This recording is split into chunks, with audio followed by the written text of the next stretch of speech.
stop Elliot Thorne from telling anyone about the poison in that sugar bowl. So that night, instead of going home to the penthouse, I went to the Unicorn.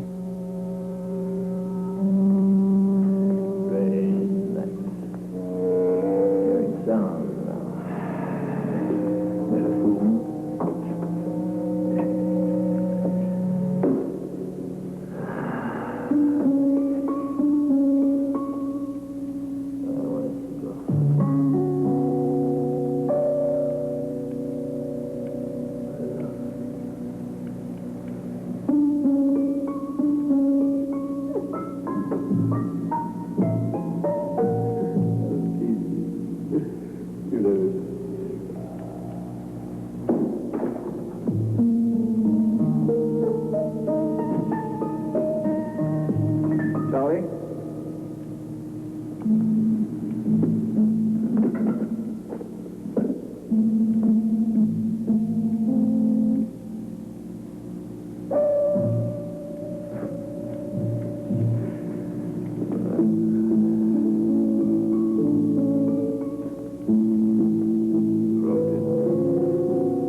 It was, Mrs. Swift.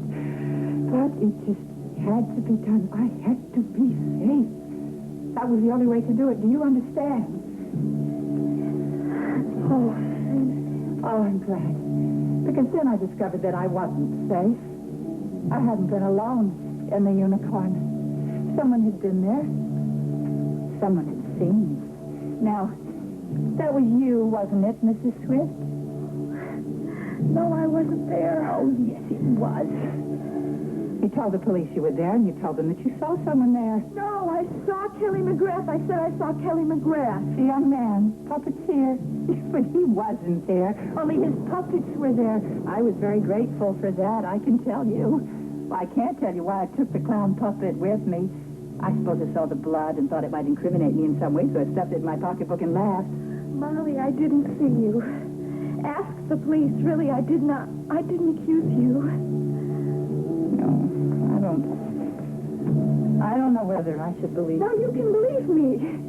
You don't have anything to fear from me. Really, you don't. Don't I, Mrs. Swift? After what I've just told you.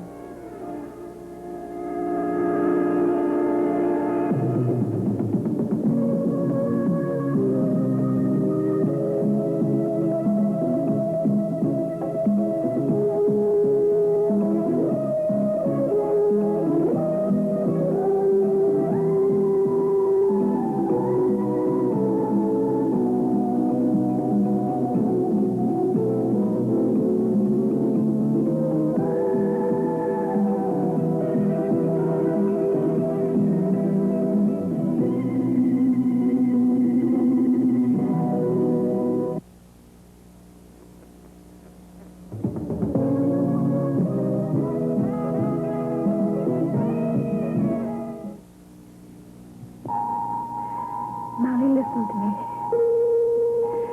I'm telling the truth now. I had a date with Elliot that night. I was supposed to talk to him about something that was very important. See, he had this letter that he was going to give to my husband, who was the district attorney, and it would have messed up my chance at winning the custody trial. And so I had to try to talk him out of it. Oh, then I did you a big favor, didn't I, Mrs. Swift? You must have been very grateful to me.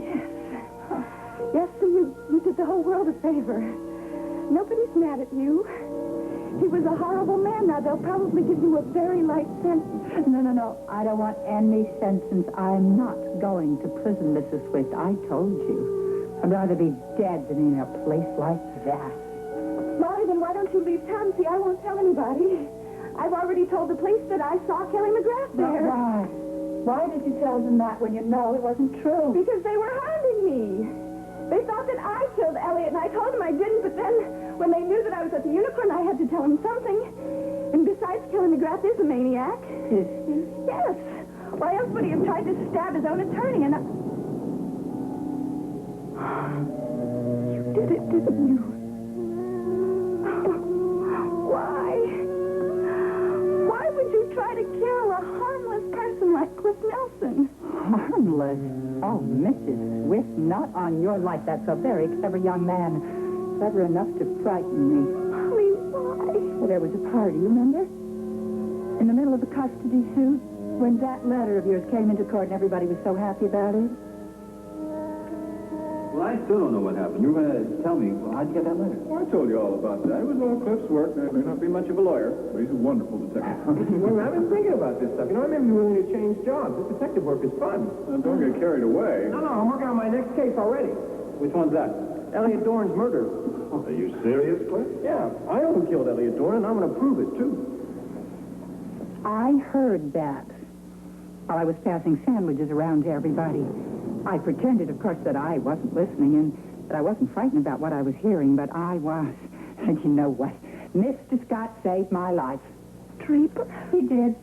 He sent me down to the office to get some documents that night. And I found Cliff Nelson working there alone. It was the perfect opportunity.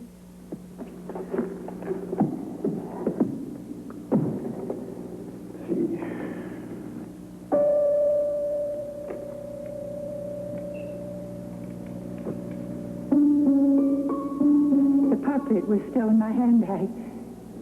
But I decided to use it because, of course, by that time, I knew the police were suspecting Kelly McGrath. It was awful. It was much worse than what I had to do to Mr. Dorn because, Mrs. Swift, I just liked that poor man so much, and I didn't want him to die.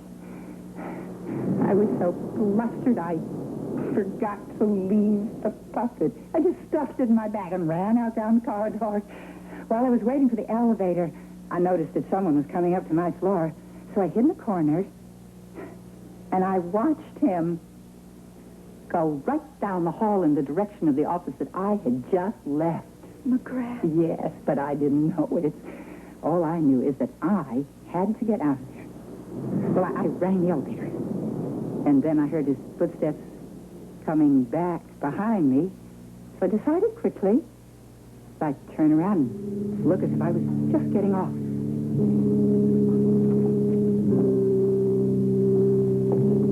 Oh, excuse me, ma'am.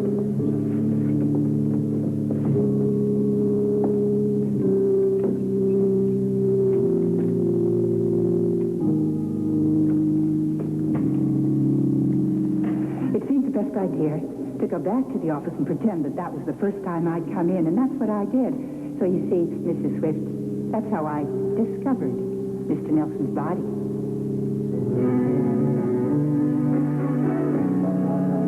So, Mrs. Swift, we just have, you see, a great deal in common. Both of us would like that young man to take the blame, but well, I just wouldn't be happy about it. Well, then tell the truth. Don't you understand? If you go to the police, then they won't be as hard on you. Just tell the truth, Molly. You don't want to understand me. Don't you see how hard I have worked not to be arrested? I won't be if all goes well. I won't be. I'll be free, so free to take care of my poor and lovely Emily. I'll be free. And we'll be a family again. Me, Emily, and Draper. Yes, a husband. If it all goes well. Mrs. Swift, are you listening to me? Yes, I am.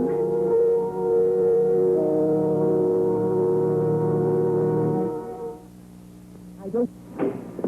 Yeah, bills there, they'll be fine. Welcome to Nelson Acres. 9 glorious sun-filled rooms. Southern exposure, wood-burning fireplace. Modern kitchen. Every room, with a view. Okay, so I exaggerate a little. 3 tiny rooms, faces north, no fireplace, lousy kitchen, no view at all. But, has a sofa. Yeah, and that's all we need. Cliff, I really appreciate your taking me in this way. Hey, what are friends for? Besides, you're splitting the rent, right? Yeah, that's right, Cliff. I'll split the rent as long as I stay here. That's the deal. Look, it's going to help us both out. When my car goes over to the DA's office, we need all the help we can get. We may lose half our clients. Come on, don't be so optimistic about it. Hey, you and I are hotshot lawyers, right? But Mike Carr is the king of our profession in this town. You know, those big-shot clients of his may want more mature representation. I don't even have to cut my hair. Come on, Cliff. We'll just prove to them that we can do the job. That's all. Don't worry about it. I'm not. You're not worried about it because you're not thinking about business. All you're thinking about is April. Towels. Thanks. Want a beer? Yeah, beer's fine. You never had to explain all this to me, and why would somebody who has a penthouse want to sleep on a sofa? We had some problems, Cliff. Personal problems. Hey, that's the kind of stuff I like to hear. Personal problems. Why I wear this because I look so cute as an invalid. I can help you out. Look, I wrote a column, advice to the Lovelorn for the Law Journal. Cliff, I just don't want to talk about it.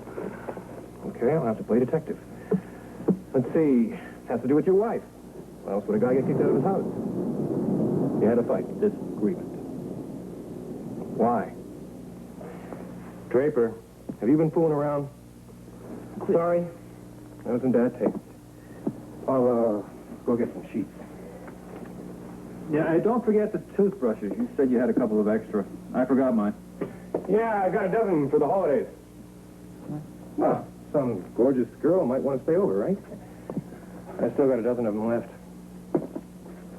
Well, look, Cliff, if you ever do get a date, you just let me know, all right? I'll go out in the streets for a while. You just give me the word. Hey, I got a date tonight, but you don't have to go out in the street. It's Deborah. Don't tell me that Deborah was a toothbrush lady? Oh, no. Not for lack of trying. She said she wanted to stop over on her way after work. What a lousy night.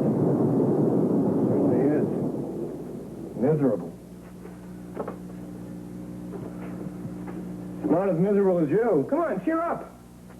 You want to see my erotic stamp collection? No, I don't think so, Cliff. Good. It's in Dearborn, Michigan. I left it there with my mother. How about checkers? No, thanks. Just as well. I'm a real good checker player. I probably beat you so bad you get depressed. Look, don't try so hard. I just want to relax for a while and forget what's going on out there. How about a game of hide and speak? See, I hide in the bedroom, and you speak to April. Thanks, Cliff, but I can't do that. Why not? Because I don't know where April is. Excuse me.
Of course, the way things turned out, I didn't really need to try and kill your friend, Mr. Nelson, at all.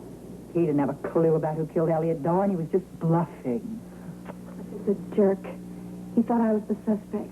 Yes, I found that out later, but by that time the damage was done. Oh, I am just so glad I didn't seriously hurt him. Because you see, Mrs. Swift, I don't really want to hurt anyone. Molly, that's good. That's good, so you should go to the police and tell them that, because then they won't be so hard on you, and maybe you'll get off lightly. Oh, no.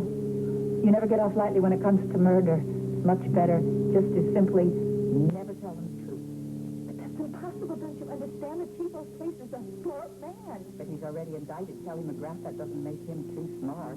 Well, he hasn't convicted him?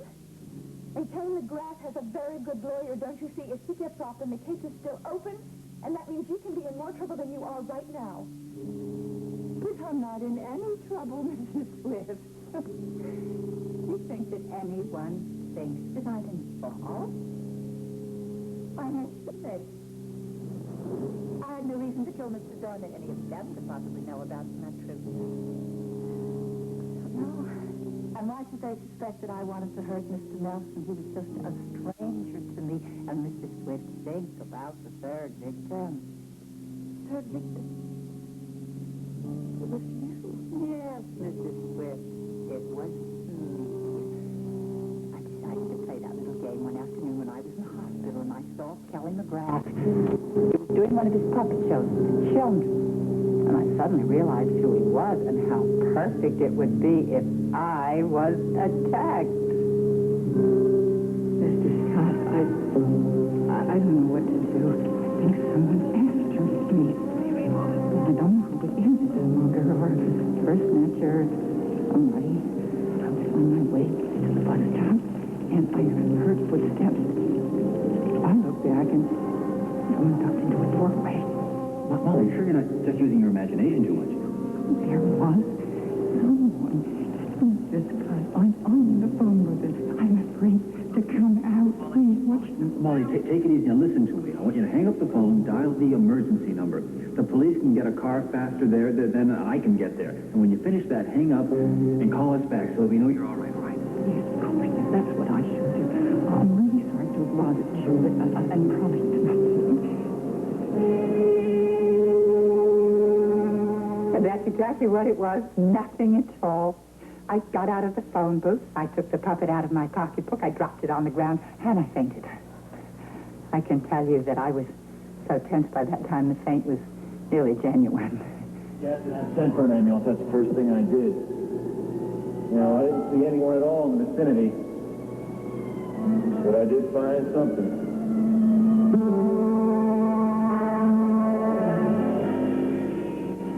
And now, if you don't mind, I think I better be getting along. I have someplace else to go.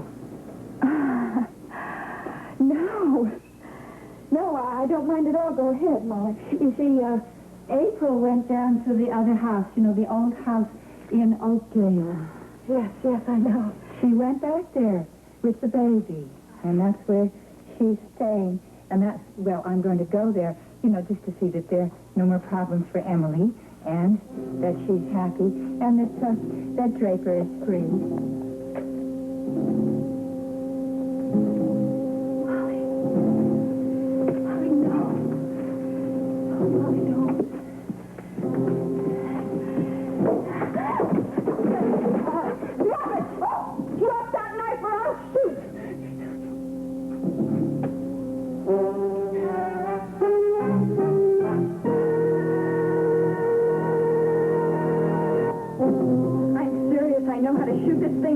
Please taught me now. Put that knife down. I said put it down right now. Now get away from that table.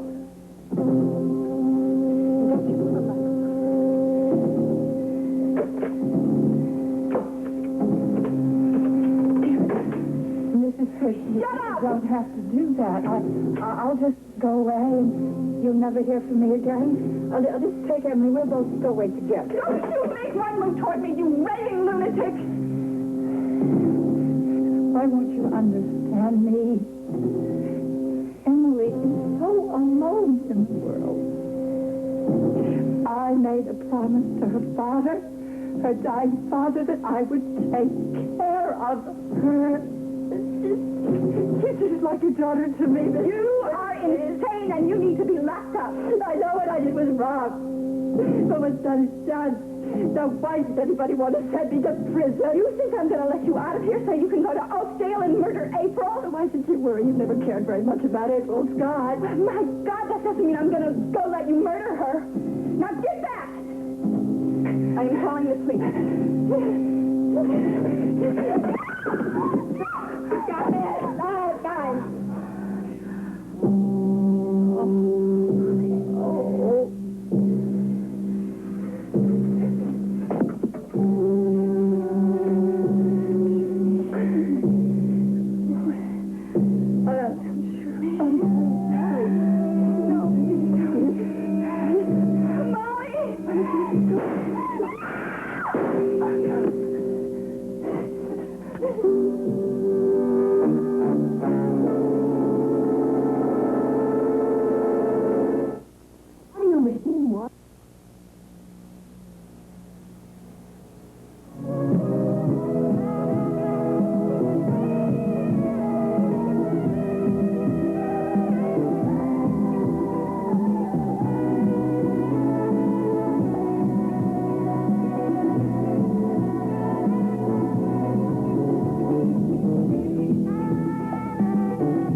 Bombing of Hanoi, the end of 12 years.